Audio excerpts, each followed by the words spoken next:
We've had an Mhm. amazing discussion. I think everybody has contributed tremendously, and it's been fascinating to hear sort of the clinical trial aspect and what questions we have, and then coming from the payer aspect as well.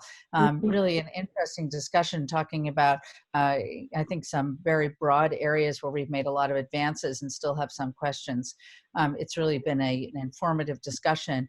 And I think as we sort of close up, I'm, thinking about the areas we talked about, our four broad areas. If each of you could just give me like a couple of sentences of thoughts about your summary about what we've talked about. We'll start with Tiffany. You want to give us a quick thought? Sure, sure. I mean, I think that one takeaway really for me in this evening's discussion is the amazing drugs that we have for HER2 positive breast cancer. And I'm envious in the triple negative space. I'm excited about having more coming soon to sort of replicate the successes seen in HER2 positive disease when you identify the right target and then have a plethora of options to really biologically shut down that target. So I think it's just been a really wonderful evening, and I appreciate Dr. Fox's input on how we'll pay for this and get it to our patients. Priyanka? So in addition to the excitement in the HER2 space,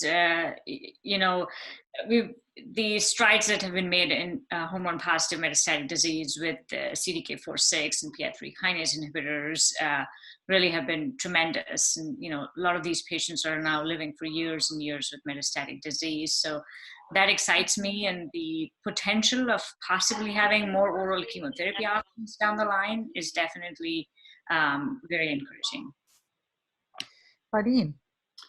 I echo again what's been said. I think, the HER2 positive space is really the most exciting space right now in terms of what we can do or we'll be able to do in clinic very soon to offer yet more life prolonging therapies, and in the hormone receptor positive with the PI3 kinase inhibitors following, to think of something that we can be doing following CDK4/6 inhibitors.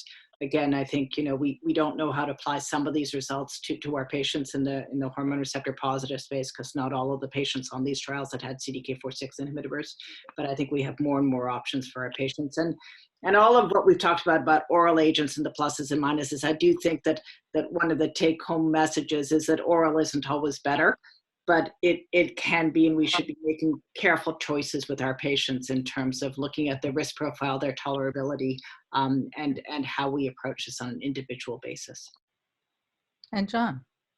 Three quick things. One, I'm a huge proponent of biomarker testing and trying to ensure that we get patients on the therapy that they're most likely to respond to. We've talked a lot about predictive response markers, but there are also some non-response markers in non-small cell lung cancer. STEC11, for example, predicts you won't respond to immunotherapy. So we have to be looking more broadly at biomarkers. Second, this is becoming so complex, and this conversation today highlighted that, the complexity in this space, and just breast cancer, that a lot of payers are turning to oncology benefit management companies to help sort that out, because we don't have the expertise or competence to do that anymore. And then third, for all of you to noodle on, when you become not only the payer, not only the provider, but also the payer, how do you look at this data? Does a 1-month survival benefit, is that as impressive when a drug costs $50,000 versus $40,000 a month? And I think increasingly Medicare is driving us in that direction, where payer and provider are going to be synonymous. There you go.